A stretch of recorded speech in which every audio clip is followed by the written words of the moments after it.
ঘূর্ণিঝড় মন্থার দাপটে উত্তাল দীঘার সমুদ্র, প্রবল ঝড় বৃষ্টি। চলছে মাইক নিয়ে ঘোষণা, উপকূলবর্তী 2 জেলায় সতর্ক প্রশাসন, পর্যটকদের সৈকতে নামা বন্ধ।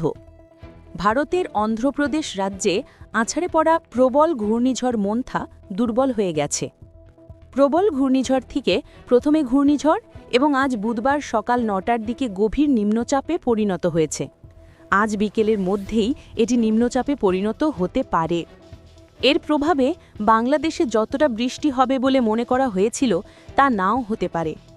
তবে এর প্রভাবে আজ খুলনা বিভাগ সহ দেশের কিছু স্থানে বৃষ্টি হতে পারে। রাজধানীতেও সামান্য বৃষ্টির সম্ভাবনা আছে বিকেল বা সন্ধ্যার দিকে। আবহাওয়া অধিদপ্তরের আবহাওয়াবিদ মোহাম্মদ বাজলুর রাশিদ আজ সকালে বলেন, মন্থা দ্রুতই দুর্বল হয়ে গেছে। এর প্রভাব যতটা পড়বে বলে ধারণা করা হয়েছিল ততটা নাও হতে পারে। মন্থা এখন গভীর নিম্নচাপে পরিণত হয়েছে। আজ বিকেলের মধ্যেই এটি নিম্নচাপে পরিণত হতে পারে।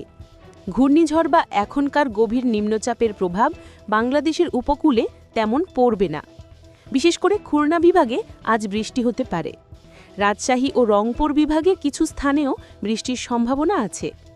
রাজধানীতে বিকেল বা সন্ধ্যার দিকে সামান্য বৃষ্টি হতে পারে। আগামীকাল বৃহস্পতিবার বৃষ্টির সম্ভাবনা আছে কিছু স্থানে, তবে তা ভারী নাও হতে পারে। মন্থা দ্রুত দুর্বল হওয়ায় বাংলাদেশে এর প্রভাব খুব বেশি অনুভূত হবে না।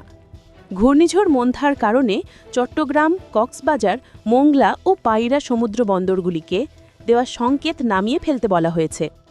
উত্তর বঙ্গোপসাগরে থাকা সব মাছ ধরা নৌকা ও ট্রলারকে আজ বিকেল পর্যন্ত সাবধানে চলাচল করতে এবং গভীর সাগরে না যেতে